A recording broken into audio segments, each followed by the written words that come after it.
Visakha వాజీ news కి స్వాగతం. నా పేరు మీనా కొంతల. ముందుగా వాజీ హెడ్లైన్స్ చూద్దాం.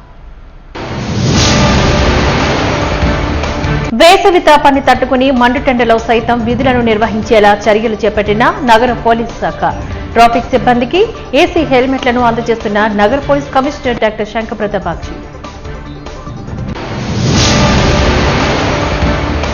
అమ్మ రుణాన్ని తీర్చుకునేందుకు నిత్యం సత్కరించాల్సిందే. మాతృ దినోత్సవ వేడుకల్లో డాక్టర్ లక్ష్మీనారాయణ వ్యాఖ్య.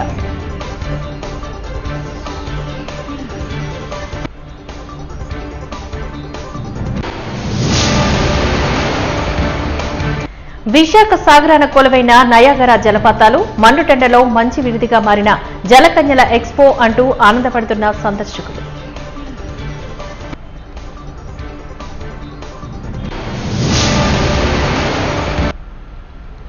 ఇక డీటెయిల్స్ చూద్దాం.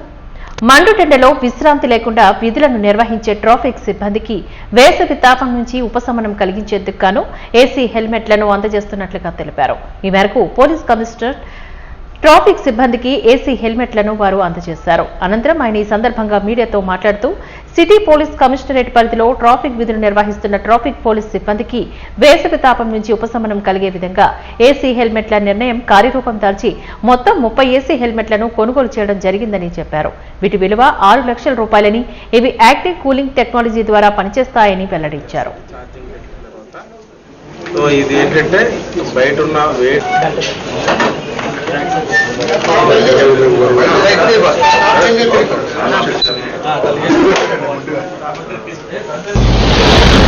డిహైడ్రేషన్ లాంటి ప్రాబ్లమ్స్ వస్తాయి. వాళ్ళు ఆరోగ్యంగా ఉండాలంటే ఈ AC helmet and cooling jacket చాలా అవసరం. ఏసీ హెల్మెట్ లో అడ్వాన్స్ కూలింగ్ టెక్నాలజీ ఉంది. అది ఒక పర్టికులర్ మెటీరియల్ పాలీప్రొపైలిన్ కోపాలిమర్ ద్వారా నిర్మించడం జరిగింది. దానివల్ల ఇంటర్నల్ టెంపరేచర్ 8 నుండి 10 డిగ్రీ వరకు తగ్గిపోతుంది. బాగా కూలింగ్ అని వస్తుంది, ఫీలింగ్ వస్తుంది. చాలా కంఫర్టబుల్ గా పొద్దున్నే రాత్రి సాయంత్రం దాకా ఎంత ఎండ అయినా సరే వాళ్ళు హ్యాపీగా పనిచేయగలుగుతారు, ఆరోగ్యంగా ఉంటారండి. సో ఈరోజు డిస్ట్రిబ్యూషన్ అయిన తర్వాత ఇంకా కొన్ని ఏసీ హెల్మెట్స్ కూడా త్వరలో వస్తాయి. అవి కూడా మిగిలిన సిబ్బందికి ఇవ్వడం జరుగుతుంది. మన లక్ష్యం వైజాగ్ సిటీ పోలీసులో రోడ్ మీద నిల్చొని డ్యూటీ చేస్తున్న 100% ట్రాఫిక్ సిబ్బంది తల మీద ఏసీ హెల్మెట్, ఒంటి మీద కూలింగ్ జాకెట్ ధరించాలి. అందరూ చాలా కంఫర్టబుల్ గా వేసవి కాలంలో డ్యూటీ చేయాలి. ఎటువంటి heat stroke, heat exertion, dehydration లాంటి ప్రాబ్లమ్స్ ఎవరికి రాకూడదు. అందరూ ఆరోగ్యంగా ఉండాలి.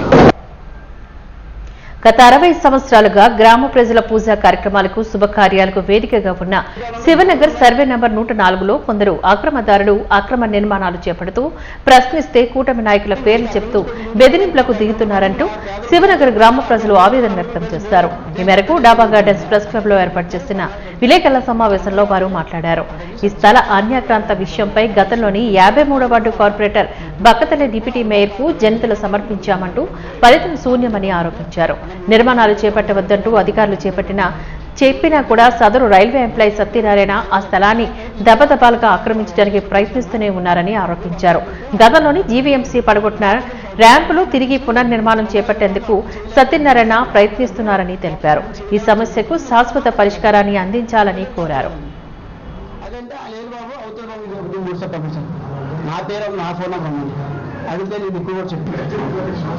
నమస్తే మీడియా సోదరులందరికీ నమస్కారం అండి.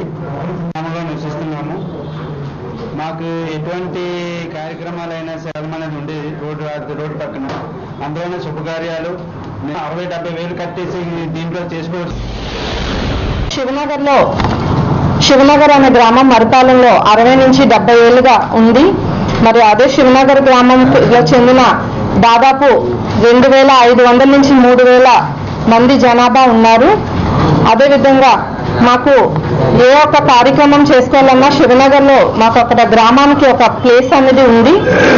ఏ మీటింగ్స్ జరపాలన్నా, మహిళలకి ఏ మీటింగ్స్ చేసుకోవాలన్నా, అలాగే ఫంక్షన్స్, ఎటువంటి మెచ్యూర్ ఫంక్షన్స్ కానీ, మ్యారేజ్ ఫంక్షన్స్ కానీ, అలాగే ఏ పొలిటికల్ మీటింగ్స్ జరపాలన్నా కూడా మాకు గ్రామంలో ఉన్నది అదొక్క ప్లేస్ మాత్రమే. ఈరోజు మరి ఆ స్థలం గురించి మేము దాదాపు ఎన్నో ఏళ్ళుగా పోరాడుతున్నాము. అదే విధంగా మేము గతంలో ఎన్నో కార్యక్రమాలు, అంటే అక్కడ చాలా మంది పేద ప్రజలు ఉన్నారు. మరి వాళ్ళ పిల్లలకి పెళ్లిళ్ళైనా, ఎటువంటి పారంతకమైన అక్కడి నుంచే అదే స్థలంలో మేము చేసుకుంటూ ఉంటాము. అలాగే యూత్ అక్కడ దసరా నవరాత్రులు కానీ, వినాయక చవితులు కానీ ఏం చేసుకోవాలన్నా కూడా మేము ఖచ్చితంగా ఆ ప్లేస్లోనే మాకు చేసుకోవాలని మొదటి నుంచి మాకు ఆనవాయితీ. ఆ ప్లేస్ కి మాకు ఆనుకొని ఒక సత్యనారాయణ అనే వ్యక్తి ఆ ప్లేస్ గతంలో ఎప్పుడో ఒక ఫోన్ కట్టిన ఆయన ఉండేవారు, సాయిబ్ ఉండేవారు. ఆయనేమో ఈ సత్యనారాయణ అనే వ్యక్తికి ఆయన ప్లేస్ అమ్మడం జరిగింది 2013లో. ఈ ప్లేస్ 2013లో గతంలో అంటే భాస్కర్ గార్డెన్స్ ఆనుకొని వాళ్ళకి రోడ్డు ఉండేది. ఇప్పుడు ఏం చేశారంటే ఎవరైతే ఇప్పుడు కొనుక్కున్నారో ఆ సత్యనారాయణ అనే వ్యక్తి స్టేషన్ కంప్లైంట్ ఇస్తే మన సిఐ గారు, ఎయిర్పోర్ట్ స్టేషన్ సిఐ గారు అన్నారు, మీరు ఎప్పుడు గొడవలు పడద్దు, కన్స్ట్రక్షన్ జరుగుతున్నది అనుకుంటే మీరు డైరెక్ట్ కంప్లైంట్ ఇవ్వండి, జీవెంసీ కంప్లైంట్ ఇవ్వండి. జీవెంసీ తీసుకోకపోతే దాని పై అధికారులకు ఇవ్వండి, ఆ పై అధికారులు తీసుకొని మీడియాకు ఇవ్వండి. అప్పుడే చెప్పారు. చెప్పిన తర్వాత దాన్ని తీసుకొచ్చి ఎంఆర్ఓ మేడం గారి దగ్గర పెట్టారు. ఎంఆర్ఓ మేడం గారు ఆయన స్ట్రిక్ట్గా ఇన్స్ట్రక్షన్ ఇచ్చారు, నీకు ఇటుపక్క వే లేదు, గేట్ లేదు, ఏమి లేదు, ఎటుపక్క వే ఉండేటప్పుడు నువ్వు ఇటుపక్క ఎందుకు వస్తున్నావు అని చెప్పేసి ఎంఆర్ఓ మేడం గారు, మా ఎన్సీఎల్ ఎంఆర్ఓ మేడం గారు 2023లో మాకు చెప్పారు. వాళ్ళు కూడా చెప్పారు. చెప్పిన తర్వాత ఆ రోజు నుంచి ఈ రోజు వరకు మేము ఎప్పుడైతే మేము స్థలం దగ్గరికి వెళ్ళలేదు, మాకు ఏం పండుగలు ఉంటే మీకు ఏమైనా కావాలంటే మేము ఎప్పుడు ఇస్తాం. మేడం గారు మేడం గారు ఏంటంటే మీరు ఏమైనా పండుగ ఫంక్షన్ చేసుకోండి, మాట తీసుకొని మీకు ఏమైనా అర్జెంట్లు మేము చేస్తామని చెప్తాం. ఆవిడ మాట మీద మేము బేస్ అయిపోయి ఉండిపోయి అప్పటి నుంచి వినాయక చవితి దసరాలు అన్ని చేసుకుంటాం. ఎన్హెచ్ఓలతోని పాటు తమకు 23% జీతభత్యాల పెంపుదకు సహకరించాలని కోరుతూ జీవీఎంసీ గాంధీ విగ్రహం వద్ద ఆయుష్మాన్ భారత్ సిహెచ్ఓలు నిరసన దీక్షలు చేపట్టిన విషయం విదితమే. ఈ దీక్ష నేటికి 14 రోజుకు చేరుకుంది. 14 రోజులుగా దీక్షలో పాల్గొన్న సిహెచ్ఓలు నేడు వినూత్నంగా ఏరోబిక్స్ చేస్తూ తమ నిరసన వ్యక్తం చేశారు. గతేడాదిగా తమకు ఇవ్వాల్సిన బకాయిలను తక్షణమే చెల్లించాలి అంటూ డిమాండ్ చేశారు. తమ ప్రభుత్వానికి వ్యతిరేకం కాదని, తమకు రావాల్సిన జీతభత్యాల బకాయిలను చెల్లించి గతంలో చెప్పిన మాదిరిగా 6 సంవత్సరాల కాలపరిమితి పూర్తయిన వారికి ఉద్యోగాల్ని క్రమబద్ధీకరించాలంటూ కోరుతున్నారు.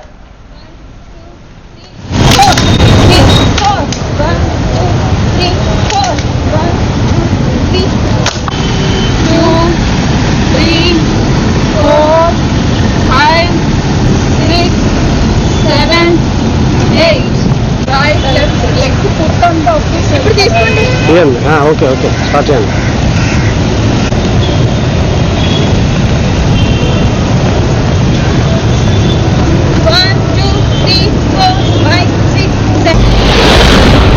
ఇది ఈ సమ్మె మేము 14th డే ఈరోజు కంటిన్యూ చేస్తున్నాము. 24, 25న మేము విజయవాడ వెళ్ళి ధర్నా చేయడం జరిగింది. దాని తర్వాత మాకు ఎటువంటి రెస్పాన్స్ లేకపోవడం వలన మేము నెక్స్ట్ డే నుంచి నిరవధిక సమ్మె కొనసాగిస్తున్నాము. ఈరోజు డే 14. ఈరోజైతే మేము మాకు కొన్ని ప్రోగ్రామ్స్ ద్వారా నేర్పించిన యోగా అనగా, ఏరోబిక్స్ అనగా అలాంటి టాపిక్స్ని తీసుకొని మా యొక్క డిమాండ్స్ని గవర్నమెంట్ వరకు చేరేలాగా ప్రయత్నం చేస్తున్నాము. మెయిన్గా మాకు 4 డిమాండ్స్ ఉన్నాయి. మొదటిగా మాది ఆయుష్మాన్ ఆరోగ్య మందిర్ అండర్లో వర్క్ చేసిన ప్రతి ఎంప్లాయీని కూడా రెగ్యులర్ చేస్తామని చెప్పారు. కానీ రెగ్యులరైజేషన్ అనేది మా ఎవ్వరికీ జరగలేదు. ముఖ్యంగా 6 సంవత్సరాలు దాటిన ప్రతి సిహెచ్ఓని రెగ్యులర్ చేయమని గవర్నమెంట్ని మేము రిక్వెస్ట్ చేస్తున్నాము. సెకండ్ ఫోర్మోస్ట్ ఎన్హెచ్ఎం గైడ్లైన్స్ ప్రకారము 188 ఎన్హెచ్ఎం కింద వర్క్ చేసే అన్ని క్యాడర్స్కి 23% హైక్ అన్నది ఇచ్చారు. ఎక్సెప్ట్ మా సిహెచ్ఓ క్యాడర్కి ఇవ్వలేదు. దయచేసి మమ్మల్ని కూడా ఆ క్యాడర్స్లో మేము కూడా ఉన్నాం కాబట్టి ఆ 23% హైక్కి మమ్మల్ని కూడా ఎలిజిబుల్ చేయాలని గవర్నమెంట్ని రిక్వెస్ట్ చేస్తున్నాము. దీంతోపాటు మాకు లాస్ట్ ఇయర్ ఆగస్ట్ వరకు ఇన్సెంటివ్స్ అన్నివి రావడం జరిగినాయి. సెప్టెంబర్ నుంచి ఈ మంత్ మే వరకు కూడా ఇన్సెంటివ్స్ అనేవి మాకు రిలీజ్ చేయలేదు. దయచేసి మా పెండింగ్ ఇన్సెంటివ్స్ ఏవైతే ఉన్నాయో అన్నింటినీ కూడా అందరికీ విడుదల చేయాలని రిక్వెస్ట్ చేస్తున్నాము. తర్వాత ఈపీఎఫ్ఓ అనేది కట్ చేయడం మానేశారు. ఈపీఎఫ్ఓ అనేది ప్రతి ఎంప్లాయీకి కూడా ఒక ప్రొటెక్షన్, తర్వాత ఏ కష్టం వచ్చినా కూడా సడన్గా తీసుకుని యూజ్ చేసుకునేలాగా ఏ షాప్లో పనిచేసిన వాళ్ళకైనా, ఎక్కడ పనిచేసిన వాళ్ళకైనా పిఎఫ్ అనేది కట్ చేస్తున్నారు. కానీ మాకు మాత్రం కట్ చేయడం మానేశారు గత 2 సంవత్సరాలుగా. మనం జన్మనిచ్చిన తల్లి రుణాన్ని ఎప్పటికీ తీర్చుకుని వారిని గౌరవించుకోవడం మన కనీస ధర్మం అంటూ Sri Gayatri welfare cultural youth academy, Rupakula Visalakshi charitable trust, ప్రకృతి చికిత్సాలయ నిర్వాహకులు రూపాకుల రవికుమార్, గౌరవాధిని డాక్టర్ లక్ష్మీనారాయణ తెలిపారు. మే 11 అంతర్జాతీయ మాతృ దినోత్సవాన్ని పురస్కరించుకుని నేడు వేడుకలను సాగర్ తీరంలో ప్రకృతి చికిత్సాలయ ఆవరణలో జరిపించారు. ఈ వేడుకల్లో ముఖ్యంగా ఆచార్య చిలకూరి శాంతమ్మకు ఘనంగా సత్కరించారు. ఈ సందర్భంగా వారు మాట్లాడుతూ మాతృమూర్తిని గౌరవించడానికి, సత్కరించుకోవడానికి మాతృ దినోత్సవం ఓ ప్రత్యేకమైన రోజుగా నిర్వహించుకుంటున్నామంటూ తెలిపారు. నిత్యం మనిషి జీవితంలో ప్రతి కార్యక్రమంలోనూ తల్లి ప్రాముఖ్యత వర్ణించలేనిదని, ఆమెను సత్కరించుకునేందుకు రోజూ మాతృ దినోత్సవమేనని అన్నారు.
ఒక అంచనా వేసుకోండి, అప్పుడు చూడండి. నన్ను మొట్టమొదట నేను పుట్టింది ఫస్ట్ బస్, అంటే మా తండ్రి చనిపోయాక 5 నెలలకి పుట్టానుట. చూడండి ఎంత విచిత్రమో. అయితే మా పిల్లతండ్రి నన్ను ఇలా ఎత్తుకొని నేను చూస్తాను అని చెప్పాడు. మా పిల్లతండ్రి జడ్జి ఈ ఊర్లో, దీక్షితుడు గారని. ఆయన అక్క కలిసి నన్ను డాక్టర్ దగ్గరికి తీసుకెళ్తే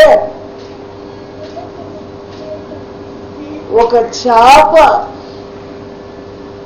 కాట్లి వినాయలు 4 చుక్కలు వేయండి రోజు నోట్లో, అన్నం పెట్టద్దు, ఆహారం ఇవ్వద్దు, షార్ట్ లివర్ ఆయిల్ తీసుకొని మసాజ్ చేయండి 5 ఏళ్ళు, అంటే 365 రోజులు బతుకుతుంది మీ అమ్మాయి అని చెప్పారు.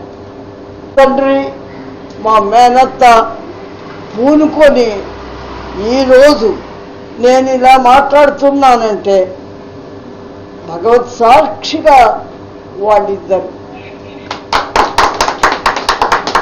నా గొప్ప ఏమీ లేదని చెప్తున్నాను, వారిది అంత గొప్ప. 365 రోజులు అలా చేశారు అంటే ఎంత ఓపికతో. జబ్బు మనిషిగా పుడితే అలా చేసి నన్ను బతికించుకున్నారు వాళ్ళు. నేను మీ ముందు ఈరోజు మాట్లాడుతున్నానంటే వాళ్ళే కనపడుతున్నారు నాకు. మీరు నా గొప్ప ఏమీ లేదని చెప్తున్నాను. కృష్ణుడు చెప్పినట్టుగా నీ కర్మ చెయ్యి, నీ కర్మ చెయ్యకపోతే నేను నీకేమీ చెయ్యను, అది నీ కర్మ అన్నాడు. కర్మ చెయ్యి, నువ్వు పైకిగా నీ సమాజాన్ని పైకి తీసుకోరా, అప్పుడు నేను నిన్ను తీసుకెళ్తా. ఈరోజు మాతృ దినోత్సవం సందర్భంగా నేచర్ క్యూర్ హాస్పిటల్ రవికుమార్ గారి ఆహ్వానం మేరకు ఇక్కడ జరుగుతున్న ఉత్సవంకి రావడం జరిగింది. ముఖ్యంగా ఇక్కడ శాంతమ్మ గారు విచ్చేసిన సందర్భంగా ఆవిడ్ని సన్మానించడం జరిగింది. మాతృ దినోత్సవం ఇది. అందరి తల్లులకి నా విజ్ఞప్తి ఏంటంటే, మాతృమూర్తిగా మన బాధ్యత ఎప్పుడూ నిర్వర్తించాలి. అది జరుపుకోవడానికి ఈరోజు ఒక్కటే కాదు, ప్రతిరోజు ప్రతి మాతృమూర్తిదే. The hand that rocks the cradle rules the world. ఆధునిక ప్రపంచంలో గురక అనేది ప్రతి మనిషి వెనుక ఉన్న అనారోగ్య ప్రేరకాలకు మూలమని ప్రముఖ ఐఎన్టీయూ డాక్టర్ మధు తెలిపారు. ప్రముఖ ఈఎన్టీ డాక్టర్ ఎస్కేఈ అప్పారావు ఆధ్వర్యంలోని ప్రస్తుత పరిస్థితిలో గురక వల్ల కలుగుతున్న అనారోగ్యాలు, నివారణ తదితర అంశాలపై మహారాణిపేటలో సదస్సును నిర్వహించారు. ఈ సందర్భంగా వారు మాట్లాడుతూ, గురక పెట్టిన ప్రతి ఒక్కరూ నిద్రపోతున్నారని భ్రమలో ఉండకూడదని అన్నారు. ప్రతి ఒక్కరికి 8 గంటల పూర్తి స్థాయి నిద్ర అవసరమని తెలిపారు. యాంత్రిక జీవితంలో నిద్రను విస్మరిస్తున్నారని, ఇది ప్రమాదకరమైన పరిస్థితులను ప్రేరేపిస్తుందని ఆరోపించారు. దీనిపై ప్రజలు అవగాహన కలిగించేందుకు గాను ఈ కార్యక్రమాలు చేపట్టినట్లుగా వివరించారు.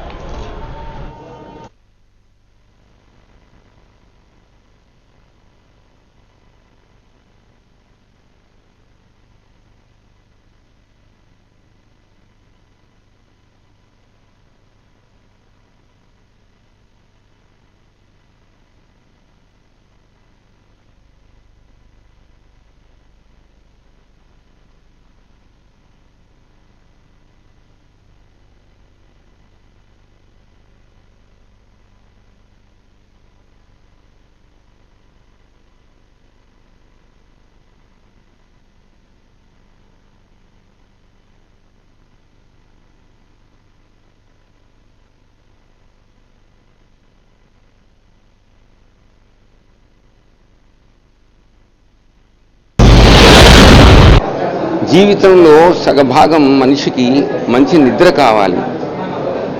గురక పెట్టేవాళ్ళు బాగా నిద్రపోతున్నారని మీరు అనుకుంటున్నారు. అది చాలా చాలా తప్పు. చిన్నపిల్లల నుంచి పెద్దవాళ్ల వరకు ఎవ్వరూ గురక పెట్టకూడదు. గురక పెట్టడం అనేది ఇప్పుడు ఒక మోడర్న్ ఆధునిక నాగరికతకు సంబంధించిన జబ్బుగా మారింది. దానికి ముఖ్యమైన కారణం లైఫ్ స్టైల్ చేంజింగ్. మనిషి యొక్క జీవన విధానం ఎంత మారిపోయిందంటే, జొమాటోలు, స్విగ్గీలు, బిర్యానీలు ఇటువంటివి తీసుకోవటం, బాడీని పెంచుకోవటం, ఒళ్ళు పెంచుకోవడం వల్ల పడుకుంటేనే నాలుక వెనక్కి పడిపోయి ఇంత శబ్దం చేస్తూ పక్కనున్న వాళ్ళకి చిన్న డీజే మ్యూజిక్ వినిపిస్తున్నారు. గురకబెట్టే వాళ్ళు నిద్రపోవటం లేదు. అందుకే ఈరోజు 400 మంది వైద్యులు ఈ సదస్సులో పాల్గొని జాతీయ అంతర్జాతీయ స్థాయిలో గురకగల కారణాలు, 4 లేబర్ కోడ్లను నూతన మార్కెట్ చట్టానికి వ్యతిరేకంగా మే 20న జరుగుతున్న దేశవ్యాప్త సార్వత్రిక సమ్మెకు, గ్రామీణ వర్గాలకు, హజ్జాలకు ఐఎన్టీయూ, ఏఐకేఎంఎస్, ఏపీ కమిటీల పిలుపు మేరకు సమ్మె సన్నాహక సదస్సును డాబా గార్డెన్స్ ప్రెస్ క్లబ్లో నిర్వహించారు. ఈ సందర్భంగా ఐఎఫ్టీయూ నాయకులు మాట్లాడుతూ, దేశవ్యాప్తంగా మోడీ ప్రభుత్వం అనుసరిస్తున్న కార్మిక వ్యతిరేక విధానాలకు గాను కార్మిక రంగం కుదేలవుతుందని ఆవేదన వ్యక్తం చేశారు. ఐఎఫ్టీయూ విశాఖ జిల్లా కమిటీ తమ పూర్తి మద్దతును అందిస్తూ మే 20న జరిగే సమ్మెకు సంఘీభావాన్ని తెలుపుతోందని అన్నారు. లేబర్ కోడ్స్ను తక్షణమే రద్దు చేయాలి అంటూ డిమాండ్ చేశారు. గెలిపించుకునే అవకాశం ఉందా అంటే, కొన్ని గెలిపించుకునే ప్రయత్నం చేద్దామంటే వాళ్ళు ఎలా ఓడించారో వాళ్ళ దేశం. బాబాసాహెబ్ అంబేద్కర్ ఓడించినటువంటి దేశం సామాన్యుడు వాళ్ళని గెలిపించడం అంటే ఒక మార్గం ద్వారా నిజాయితీ చేద్దాం. కూడా పోరాటాలు ఏమైనా చేయనిస్తున్నారా? అయ్యా మేము పోరాటం చేస్తాం, మాకు ఈ సమస్య పరిష్కారం కాలేదు, ఇవి అపార్ట్మెంట్ కడతారు, లేదా ఒక వ్యాపార సంస్థ కడతారు తప్ప పేదలకు అక్కడ ఉండలేవు. నువ్వు ఈ వచ్చాడు ఆ పల్లెటూరు నుండి పేదలు నగరం కూడా రావాలి, అవసరం లేదు వచ్చిన పల్లెటూరులో వ్యవసాయం అని చెప్పేసి ఎవరో రద్దు చేసేందుకు, వ్యవసాయ మార్కెటింగ్ చట్టాన్ని రద్దు చేసేందుకు దేశవ్యాప్తంగా పారిశ్రామిక కార్మికుల ఐక్యత, కార్మిక ఐక్యత, నూతన మార్కెటింగ్ చట్టాన్ని రద్దు చేసేంత వరకు. నా పేరు వెంకటేశ్వర్లు, ఐఎఫ్టీయూ రాష్ట్ర ఉపాధ్యక్షుడిని. ఈరోజు విశాఖపట్నంలో సమ్మె సన్నాహక సదస్సు ఐఎఫ్టీయూ, ఏకేఎంఎస్ సంస్థల ఆధ్వర్యంలో ఇక్కడ జరుగుతూ ఉంది. దేశంలో ఉన్నటువంటి కేంద్ర రాష్ట్ర ప్రభుత్వాలు కార్మిక వ్యతిరేక చర్యలకి నిరసనగా దేశవ్యాప్తంగా అఖిల భారత స్థాయిలో ఉన్నటువంటి కార్మిక సంఘాలు, రైతు సంఘాలు కలిపి సార్వత్రిక సమ్మెని, గ్రామీణ హత్వాల్ని జయప్రదం చేయాలని చెప్పేసి నిర్ణయించాయి. ఆ నిర్ణయాన్ని జయప్రదం చేయడానికి విశాఖ జిల్లాలో ఉన్నటువంటి కార్మిక సంఘాలు ప్రధానంగా పూనుకొని ఈరోజు ఈ సదస్సుని ఏర్పాటు చేయడం జరిగింది. ఈ దేశంలో ఉన్నటువంటి కార్మికవర్గం మీద కార్మికవర్గం పోరాడి సాధించుకున్నటువంటి హక్కుల మీద పెద్ద ఎత్తున దాడి జరుగుతున్న నేపథ్యంలో ముఖ్యంగా మూడోసారి కేంద్ర ప్రభుత్వంలోకి అధికారంలోకి వచ్చిన తర్వాత ఆర్ఎస్ఎస్ బీజేపీలు తరపునటువంటి మోడీ ప్రభుత్వం ఇలా దేశంలో కార్పొరేట్ శక్తులకి కార్మికుల యొక్క శ్రమశక్తి అంతా కట్టబెట్టడానికి పెద్ద ఎత్తున ప్రయత్నం చేస్తూ ఉంది. దానిలో భాగంగా 29 చట్టాలని 4 లేబర్ కోడ్లుగా మార్చి ఆ లేబర్ కోడ్ని అమలులో తీసుకురావడం కోసం గత 3 సార్లు ఎన్నికైన దగ్గర నుంచి కూడా ప్రయత్నం చేస్తూ ఉంది. దానిలో భాగంగా దానికి సంబంధించినటువంటి నోటిఫికేషన్ కూడా పూర్తి చేసిన పరిస్థితి ఏర్పడింది. అయినప్పటికీ దేశవ్యాప్తంగా కార్మికవర్గం పెద్ద ఎత్తున వ్యతిరేకత వ్యక్తం చేస్తున్న నేపథ్యంలో అన్నింటినీ సిద్ధం చేసి ఇప్పుడు అమలు పూనుకునేటువంటి ఒక పరిస్థితి అనేది ముందుకు వచ్చింది. ఈ అమలుని వ్యతిరేకించడానికి అమలుని కూడా తిప్పికోవడానికి పెద్ద ఎత్తున కార్మికవర్గం తిరగబడాలనే ఒక పిలుపుతోటి ఈరోజు దేశవ్యాప్తంగా కార్మిక సంఘాలు పిలుపునిచ్చాయి. ఆ పిలుపుని జయప్రదం చేయడం ద్వారా కార్మికుల యొక్క కనీస వేతనాల చట్టం కానీ అన్ని రకాల వేతనాలకు సంబంధించిన అన్ని రకాల చట్టాలు కలిపి ఒక చట్టంగా వేతన చట్టం కింద మార్చిన పరిస్థితుంది. ఆ రకంగా ఆ వేతన చట్టానికి సంబంధించిన విషయాలు కూడా అనేక మార్పులు చేసి ఇప్పుడు దాకా వేతనాలు చెల్లించకపోయినటువంటి యాజమాన్యాల మీద అనేక రకాల చర్యలు తీసుకునే అధికారం కార్మిక అధికారులు కలిగి ఉంటే ఇవన్నీ కూడా నీరుగా చేసి అలాంటి అధికారాలను తొలగించిన పరిస్థితి ఏర్పడింది. యూనియన్ పెట్టుకునే హక్కుంటే సమ్మె చేసే హక్కుంటే వాటిని కూడా దెబ్బతీసిన పరిస్థితి ఏర్పడింది. అంతేకాకుండా పిఎఫ్ ఈఎస్ఐ లాంటి వాటిని అనుభవించే హక్కుంటే వాటిని కూడా దెబ్బతీసే పరిస్థితి ఏర్పడింది. రోమన్ క్యాథలిక్ మిషన్ కు 267వ జగద్గురువు పరిశుద్ధ పోప్గా 14వ లియో నియమితులయ్యారంటూ విశాఖ అగ్రపీఠాధిపతి డాక్టర్ ఊర్మిళ బాలశౌరి తెలియజేశారు. సెయింట్ ఆంథోనీ చర్చి ప్రాంగణంలో ఆర్చ్ బిషప్ కార్యాలయంలో శనివారం ఆయన మీడియాతో మాట్లాడారు. ఇటీవల పోప్ ఫ్రాన్సిస్ ప్రభువు సన్నిధికి చేరిన నేపథ్యంలో వాటికన్ అధిపతిగా పునీత హేతురు వారసునిగా పోప్ 14వ లియో ఆయన స్థానంలో నియమితులయ్యారని వెల్లడించారు. కొత్తగా ఎన్నికైన పోప్కు విశాఖ అగ్రపీఠం తరపున ఆర్బ్ మిషన్ డాక్టర్ ఊర్మిళ బాలశౌరి శుభాకాంక్షలు తెలిపారు. ప్రపంచ ప్రజలందరికీ కాపరిగా నిలిచేందుకు దేవుడు ప్రసాదించిన ఒక మహోన్నతమైన వరం పోప్ 14వ లియో అంటూ పేర్కొన్నారు. మానవత్వం, సమానత్వం విలువలతో పేదలు, అణగారిన వర్గాల కోసం పోరాడిన న్యాయవాదంటూ అభివర్ణించారు. 14వ లియో పాపు గారు వారికి విశాఖపట్నం కథోలిక అగ్రపీఠం తరపున ఈ మహానగర మెట్రోపాలిటన్ తరపున కేవలం క్రైస్తవులు మాత్రమే కాకుండా మనందరి ప్రజలందరి తరపున నేను వారికి శుభాకాంక్షలు అందిస్తున్నాను. ఆప్యాయతతో, ప్రేమతో అభినందనలు తెలుపుతున్నాను.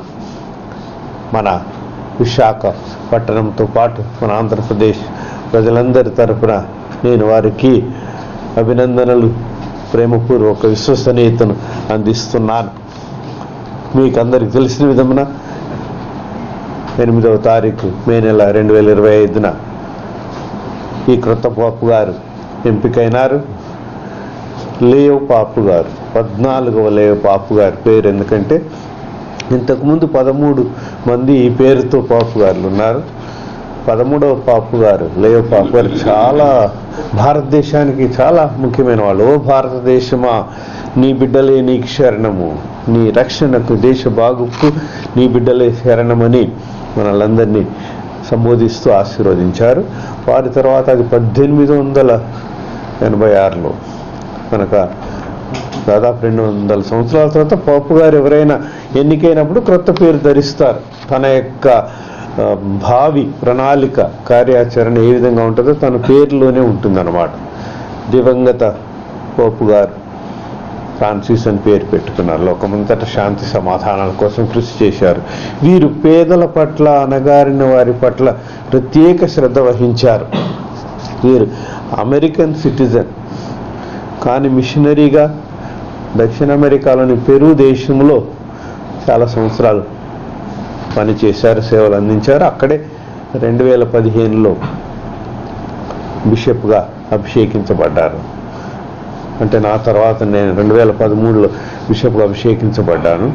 కానీ 2023లో కార్డినల్ అయినారు. కార్డినల్ అంటే పోపు గారిని ఎన్నుకునే వాళ్ళలో ఒక సభ్యుడు.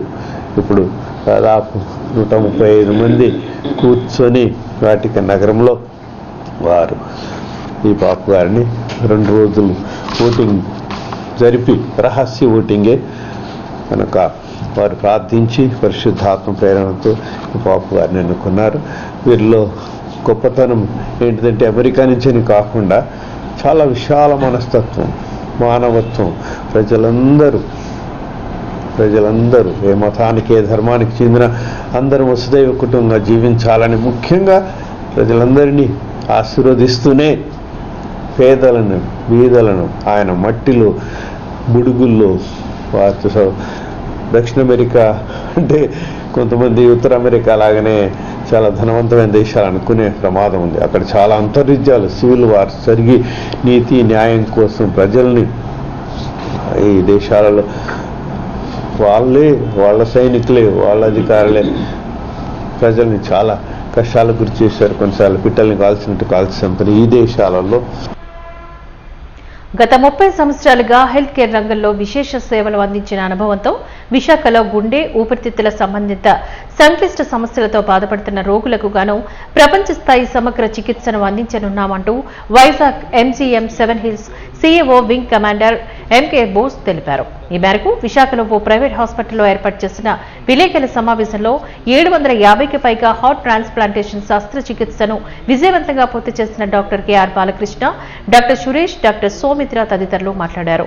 ఎంతో వ్యయ ప్రయాసాలతో కూడుకున్న ట్రాన్స్ప్లాంటేషన్ చికిత్సను విశాఖలో అందుబాటులోకి తీసుకురావడమే లక్ష్యంగా ఈ కేంద్రాన్ని ప్రారంభిస్తున్నట్లుగా తెలిపారు. ముఖ్యంగా గుండె ఊపిరితిత్తుల దాతలు ఉన్న చోటే అతి తక్కువ సమయంలో ఆపరేషన్ పూర్తి చేయాల్సిన ఆవశ్యకతను గురించి ఈ కేంద్రం ఏర్పాట్లు చేస్తున్నట్లుగా వెల్లడించారు. దీనికి పూర్తి స్థాయిలో అన్ని వర్గాల నుంచి సహాయ సహకారాలు అందించాలని కోరారు. The next program, that is the heart and lung transplant program. This is indeed a very significant step on the part of MGM 7 Hills Hospital.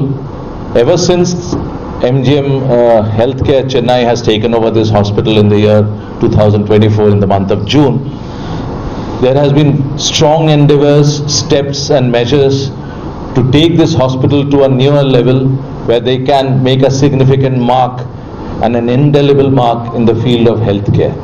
And that has been the endeavor on the part of MGM Healthcare, and that would not have been possible had it not been a tremendous amount of support and encouragement coming in from the leadership of MGM Healthcare, and that leadership is the MD, the Managing Director Dr. Prashant Rajagopalan, and the Director Dr. Urjita Rajagopalan.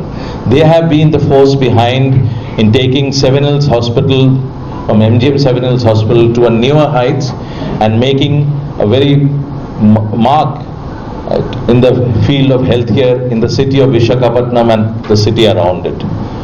We have also made sure that this measure that we are taken is supported and handheld by the eminent physicians, clinicians and surgeons from MGM Chennai.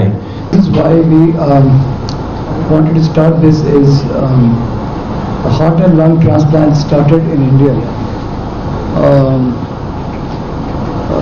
in a big way around 10 years ago, to be more precise around 2012, and it was started actually in Chennai. So we are the largest transplant program for heart and lungs in not only in India but Asia. We do close to 100 transplants a year, and so far we have done I think over 750 transplants. So with increasing awareness, there are also a lot of organ donations happening in Visakhapatnam and in Bhubaneswar and the neighboring areas. And a lot of these organs are not being utilized because of lack of facilities. And to transport these organs all the way to Chennai or Hyderabad is not always possible because of lack of transport options, including commercial flights or air ambulances. And patients don't have to come all the way. So we thought it would be a good thing on our part to start a program here so that sick patients don't have to travel all the way to Bhuban. There will be better utilization of organs here and the cost can be substantially lower. And you can cater to neighboring states like Chennai. It's a pleasure to be here in Vizag. The number of patients who are having heart failure in India is around 14 to 20 million. And once the heart failure is diagnosed, it gradually progresses. And when they reach the end stage heart failure, alternative therapy, కాస్మెటాలజీలోని చేరగోర విద్యార్థులకు Swachh institute of allied sciences అవకాశం కల్పిస్తోంది. ఈ ఏడాది నుంచి cosmetology and న్యూట్రిషన్లోని PG diploma course Centurion యూనివర్సిటీతో కలిసి అందిస్తున్నామంటూ institute managing partner doctor Haritha తెలియజేశారు. విజయ ప్రెస్ క్లబ్ లో జరిగిన మీడియా సమావేశంలో ఆమె పాల్గొని మాట్లాడారు. విద్యార్థులకు శిక్షణతో పాటు ఉన్నత ప్రమాణాలు పాటిస్తూ ఇంటర్న్షిప్స్ కూడా కల్పిస్తామని చెప్పారు. డిగ్రీ చదివి ఉన్న విద్యార్థులకు ఏడాది పాటు ఈ కోర్సులో శిక్షణ అందిస్తామని అన్నారు. సెంచూరియన్ యూనివర్సిటీతో అనుబంధంగా ఉంటూ పోస్ట్ గ్రాడ్యుయేట్ డిప్లొమా కోర్సులను అందిస్తున్నామని చెప్పారు. Cosmetology, health care post graduate డిప్లొమాలో డైట్ అండ్ న్యూట్రిషన్ కోర్సులోని పోస్ట్ గ్రాడ్యుయేట్ కోర్సులో అడ్మిషన్స్ ప్రారంభిస్తున్నట్లు హరిత తెలియజేశారు. అందుబాటులో ఉండే విధంగా మనం చేస్తున్నాము.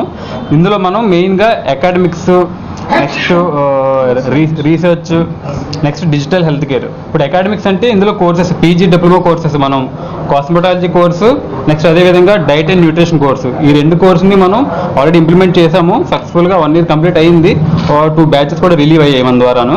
నెక్స్ట్ అదేవిధంగా రీసెర్చ్ ఇన్స్టిట్యూట్, అది సబ్బవరంలో ఉంది రీసెర్చ్ సెంటర్. అది దాని ద్వారా ఏంటంటే మనం ఒక ఏఐని ఉపయోగించుకుంటూ మెడికల్ పరంగా మనం దాన్ని డెవలప్ చేస్తున్నాము. ఎలాగంటే లైక్ డిఫరెంట్ మనం ఆల్రెడీ ప్రాజెక్ట్స్ కూడా చేసాము. 6 ప్రాజెక్ట్స్ వరకు. అందులో 6 ప్రాజెక్ట్స్లో 3 ప్రాజెక్ట్స్ కంప్లీట్ అయిపోయి. So brain tumour related project చేసాము. నెక్స్ట్ ఇంకా హెల్త్ స్క్రీనింగ్ గ్రాఫ్ అదొక ప్రాజెక్ట్ చేసాము. అదేవిధంగా ఇంకా 3 ప్రాజెక్ట్స్ కంటిన్యూ అవుతున్నాయి. నెక్స్ట్ మనకి మెయిన్ మార్కెటింగ్ కూడా ఉంది. డిసెన్షియలిటీ ఎంటిటీ, సబ్ ఎంటిటీ మన దాంట్లోని. అదేవిధంగా మనం డిజిటల్ పరంగా మనం కన్సిడర్ చేసుకుంటే ఆన్లైన్ హెల్త్ కన్సల్టెన్సీ అంటే మనం ఫ్రీగా ఫ్రీ డాక్టర్ కన్సల్టేషన్స్ ఉంటుంది. నెక్స్ట్ అదేవిధంగా ఆన్లైన్ కన్సల్టెన్సీస్ ఉంటాయి. మనం ఎప్పుడు ఆన్లైన్ మనం డయాగ్నోస్టిక్ సెంటర్ కూడా మనం ఆల్రెడీ ఎస్టాబ్లిష్ చేసాము. సో దాని ద్వారా మనం స్వస్థ ఇన్స్టిట్యూట్ ఆఫ్ అలైడ్ సైన్స్ ఉంది. ఇమీడియట్గా డే 1 నుంచి కూడా మనం academics, research and health care, digital హెల్త్లో ఫోకస్ చేసాం. అకాడమిక్స్ అనేసరికి హోలిస్టిక్ థెరపీస్. జనరల్గా ఈ రోజుల్లో ప్రజలకి అల్లోపతినే కాకుండా డిఫరెంట్ సిస్టమ్స్, హోమియోపతి కావచ్చు, ఆయుర్వేద కావచ్చు, న్యాచురోపతిలో కావచ్చు, అలా డిఫరెంట్ సిస్టమ్స్లో కూడా చాలా డిసీజెస్కి సొల్యూషన్ అనేది ఉంది అనేది కొంతవరకు అవేర్నెస్ ఉంది. దాన్ని మనం ఇంకొంచెం ఎలాబరేటెడ్గా అసలు ఎలా అయితే ట్రీట్మెంట్ అనేది పర్ఫెక్ట్గా ప్రతి ఒక్కరికి కూడా అందుతుంది అనే ఉద్దేశంతో ఒక టీమ్ ఆఫ్ మెంబర్స్ని మొత్తం అన్ని సిస్టమ్స్, ఈ స్వస్థ సూచనలో ఏంటంటే మొత్తం అన్ని సిస్టమ్స్ని ఎల్లోపతిలో ఉన్న అన్ని స్పెషలైజేషన్స్తో పాటు హోమియోపతి, ఆయుర్వేద, న్యాచురోపతి ఇలా అన్ని సిస్టమ్స్ని ఇంటిగ్రేట్ చేసి మనం ఇనిషియేట్ చేసాం. దానివల్ల ఏంటంటే ఎవరైనా ఒక కన్సల్టేషన్కి కాల్లో కానీ లేదంటే డైరెక్ట్గా అప్రోచ్ అయినప్పుడు వాళ్ళ కండిషన్ని చూసి మన డాక్టర్స్ అందరూ కూడా వాళ్ళతో డైరెక్ట్గా మాట్లాడతారు. విశాఖలో నయాగరా అందాలు కన్నుల విందు చేస్తున్నాయి. మండుటెండలో మంచుకొండల కాశ్మీర్ అందాలు చూపర్లను కట్టిపడేస్తున్నాయి. సాగర తీరాన సాగర కన్యలు సాధారణ ప్రజలతో సెల్ఫీలు దిగుతున్నారు. ప్రపంచంలో ఉన్న వింతలన్నీ విశాఖలో కొలువుతీరాయి అనడంలో సందేహం లేదని అంటున్నారు చూసి వచ్చిన ప్రతి ఒక్కరూ. కానీ విని ఎరుగని ప్రకృతి అందాల అనుభూతులను వైజాగ్ ఎక్స్పో 2025 అందిస్తుందని సందర్శకులు ఆనందాన్ని వ్యక్తం చేస్తున్నారు. విశాఖ వాసుల సమ్మర్ వెకేషన్ గా మారిన కాశ్మీరీ జలకన్యల ఎగ్జిబిషన్ పై వాజీ స్పెషల్ ఫోకస్.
ఎగ్జిబిషన్ బాగుంది, బాగానే ఉంది. పిల్లలు మంచిగా ఎంజాయ్ చేస్తున్నారు, మేము కూడా ఎంజాయ్ చేసాం.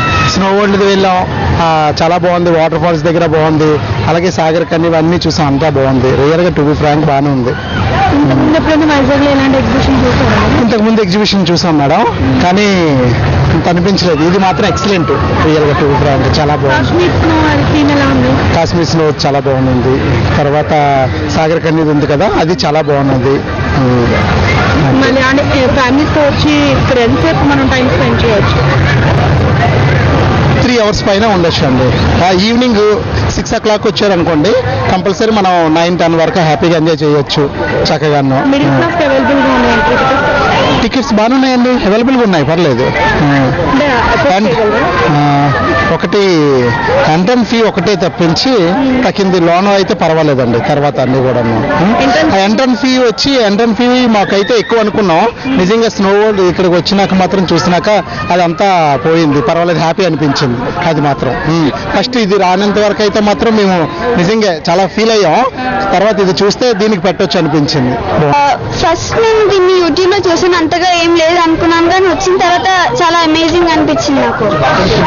లోపల కాశ్మీర్ థీమ్, మెర్మేడ్స్, రైడ్స్ అని చూసిన తర్వాత వావ్ అమేజింగ్ అనిపించింది నాకు. ఎలా అంటే ఫస్ట్ మీరు కాశ్మీర్ థీమ్ చూసారా? చూసి కాశ్మీర్ థీమ్ చూసినప్పుడు మీకు ఏమనిపించింది? చాలా వండర్ఫుల్, చాలా సూపర్ గా ఉన్నట్టు అనిపించింది. నయాగరా వాటర్ ఫాల్స్ చాలా బాగుంది. వాటర్ ఫాల్స్ అని ఫీల్ అనిపించిందా మీకు? అనిపించింది. ఇంకా ఇంకేం చెప్తారు ఎగ్జిబిషన్ గురించి చెప్పాలంటే? Most memorable in exhibition? Most memorable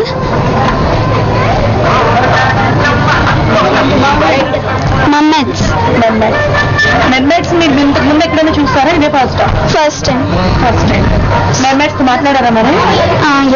సరిగా మన విశాఖ నగర సాగర్ తీరాన ఉన్నటువంటి ఎయిర్ గ్రౌండ్స్ లో మనం నిన్నటి నుంచే ఈ నయాగరా వాటర్ ఫాల్స్, అమెరికా కెనడాలో ఉన్నటువంటి నయాగరా ఫాల్స్ ఏదైతుందో దాని నమూనాని ఇక్కడ చూపర్లకి ఆకర్షించే విధంగా ఏర్పాటు చేయడం జరిగింది.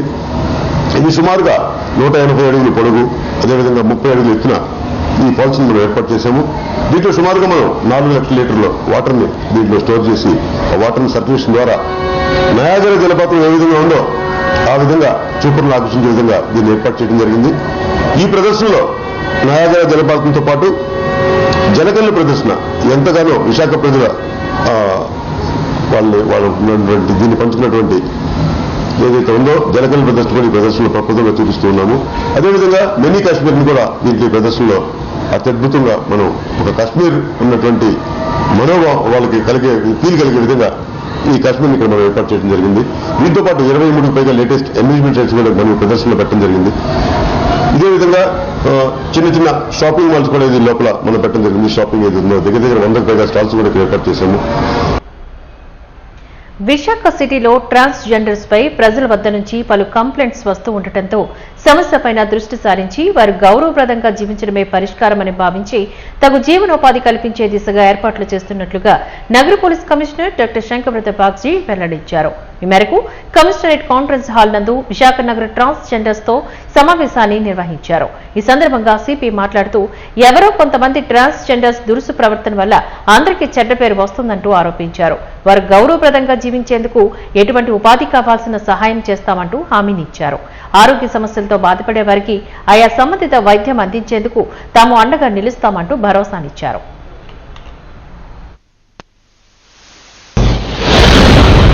మన దేశంలో ట్రాన్స్ మెన్ కానీ ట్రాన్స్ విమెన్, ట్రాన్స్జెండర్ ఈజ్లా కమ్యూనిటీ చాలా మంది చూస్తే నవ్వుతారండి. వాళ్ళు వివక్ష ప్రతిరోజు ఎదురవుతారండి. నేను నా పర్సనల్ కాంటాక్ట్ నెంబర్ అందరికీ ఇచ్చాము. నాకు రెగ్యులర్గా ఫోన్స్ వస్తాయి. హనుమంతవాగ జంక్షన్లో, ఇంకా వేరే ట్రాఫిక్ జంక్షన్లో బండి ఆపి బస్ ఎక్కి వాళ్ళ దగ్గర డబ్బు వసూలు చేస్తున్నారండి. నేను చాలాసేపు ఆలోచించాను. ట్రాన్స్ మెన్, ట్రాన్స్ ఉమెన్ ఇలా చేయకుండా ఉండాలంటే వాళ్లకు మర్యాదగా బతకడానికి, మర్యాదగా సంపాదించడానికి ఏదో ఒక మార్గం చూపెట్టాలి. అందుకే ఇది 3వ మీటింగ్. ఇంతకుముందు ఫస్ట్ సంబంధించిన ఎన్జిఓస్తో మీటింగ్ పెట్టడం జరిగింది. తర్వాత నెక్స్ట్ మీటింగ్ హిజ్రాస్ కి ఈ ట్రాన్స్జెండర్స్ కి గురువులు ఉంటారండి. ఆ గురువులను పిలిపించి మీటింగ్ పెట్టడం జరిగింది. ఈ రోజు దాదాపు 160 మంది హిజ్రాస్ స్వయం వచ్చారండి. సో వాళ్ళతో మేము ముఖాముఖి డిస్కషన్ చేశాము. వాళ్ళు ఎటువంటి ఇబ్బందులు ఫేస్ చేస్తున్నారు, వాళ్లకు పెన్షన్ రావట్లేదు, ఇల్లు రావట్లేదు, ఎక్కడైనా పోయి అకామిడేషన్ అడిగితే ప్రజలు వివక్ష చూపెడుతూ ఇల్లు అకామిడేషన్ ఇవ్వట్లేదు, ప్రజలు గౌరవం ఇవ్వట్లేదు, వాళ్లకు సంపాదించడానికి వేరే మార్గం లేక కొందరు ప్రాస్టిట్యూషన్ లాంటి పనులు కూడా చేస్తున్నారు. సో ఈరోజు మేము ఒక నిర్ణయం తీసుకున్నాం. మా ఫోన్ నంబర్ కూడా అందరికీ ఇవ్వడం జరిగింది. వాళ్ళు హామీ ఇచ్చారు 100% హిజ్రాస్ మన నగరంలో గౌరవంగా బతుకుతారు, చట్ట విరుద్ధమైన పని ఎవరు చేయరు, ఎవరైనా చేస్తే వాళ్ళే మాకు ఇన్ఫర్మేషన్ ఇస్తారు, లేకపోతే వాళ్ళే పట్టిస్తారు. 100% హిజ్రాస్ మర్యాదగా బతకడానికి ఈ రోజు నుండి ప్రయత్నం చేస్తారు. మేము కూడా చెప్పాము, హిజ్రాస్ ట్రాన్స్జెండర్ కి హెల్ప్ చేయడానికి చాలా ఎన్జిఓస్ పనిచేస్తున్నారు మన రాష్ట్రంలో, మన నగరంలో, మన దేశంలో, వేరే రాష్ట్రంలో. మేము కూడా రిక్వెస్ట్ చేస్తాం, అందరినీ పిలిపించి వాళ్లకు ఫస్ట్ మేము సర్వే చేస్తున్నాం.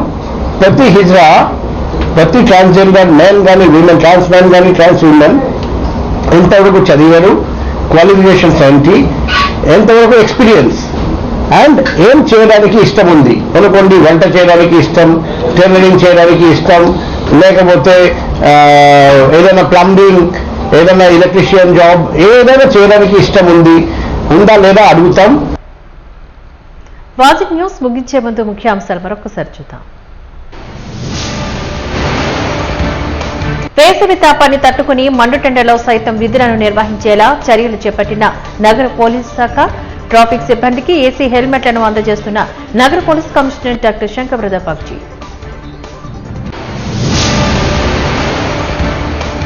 అమ్మ రుణాన్ని తీర్చుకునేందుకు నిత్యం సత్కరించాల్సిందే. మాతృ దినోత్సవ వేడుకల్లో డాక్టర్ లక్ష్మీనారాయణ వ్యాఖ్య.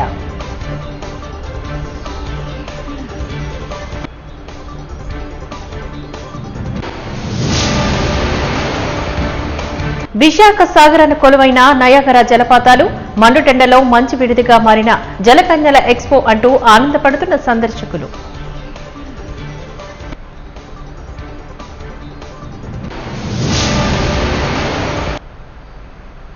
వాజిక్ న్యూస్ ఇంతటితో సమాప్తం. నమస్కారం.